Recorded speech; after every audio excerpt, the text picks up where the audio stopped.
नमस्कार दर्शकांनो, आता ऐकूया आकाशातला सातरंगी. एक होतं इंद्रधनुष्य, इटुकलं पिटुकलं, त्याचं नाव होतं सातरंगी. पायात सुंदर जांभळे शूज आणि डोक्यावर लाल टोपी. ड्रेससुद्धा पिवळा, हिरवा, निळा, सगळ्या रंगांचा मिळून. त्याची आई होती वर्षाराणी आणि बाबा होते सूर्यकिरण. साधारण सूर्य उगवताना किंवा मावळताना सूर्यकिरण वर्षाराणीला भेटायला येत असत. तेव्हा सातरंगी आकाशात नाचायचा. कधीकधी त्याच्यावरच्या बाजूला त्याचा भाऊ यायचा, फक्त तो असे उलट्या रंगात, म्हणजे लाल बूट, जांभळी टोपी. सातरंगी आला की धर्तीवरचे सगळे त्याला पाहायचे. त्यामुळे सातरंगीला आपल्या रंगांचा फार अभिमान होता. एकदा त्याला वाटलं एक जगप्रवास करून यावं. आईच्या पदरामागून तो बाहेर आला आणि उतरला की जमिनीवर.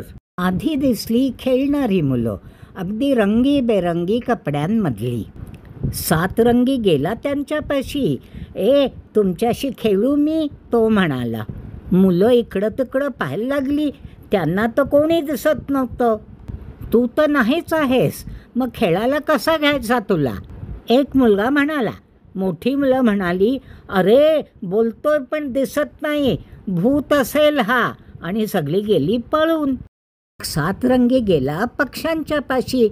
मला शिकवा न उडायला तुमच्यासारखं, तो म्हणाला.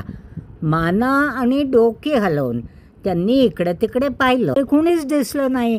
तर मग थवा गेला उडून. पक्षी गेल्यावर सातरंगी गेला घरांपाशी, झाडांपाशी, प्राण्यांपाशी. पण कोणालाच तो अजिबात दिसत नव्हता. अगदी रडकुंडीला येऊन तो शेवटी गेला तळ्यापाशी. तळ्याचं पाणी वर्षाराणीचंच, त्यामुळे तळ्याला सगळं दिसत होतं. तळं म्हणालं, बेटा तू आता आपल्या घरी जा. इथे तुला माझ्या खेरीज कोणी पाहू शकत नाही. जा तू. एव्हाना दुपार टळून संध्याकाळ झालेली होती.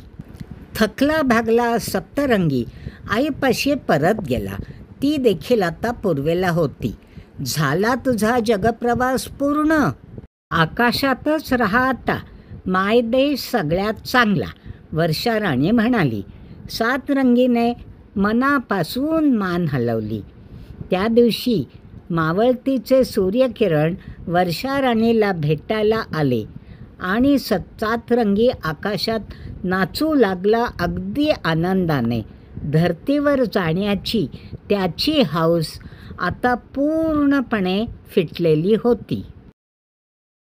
कथनाची मूळ कल्पना माझी नाही, मी फक्त मराठीत लिहिलं वाचलं.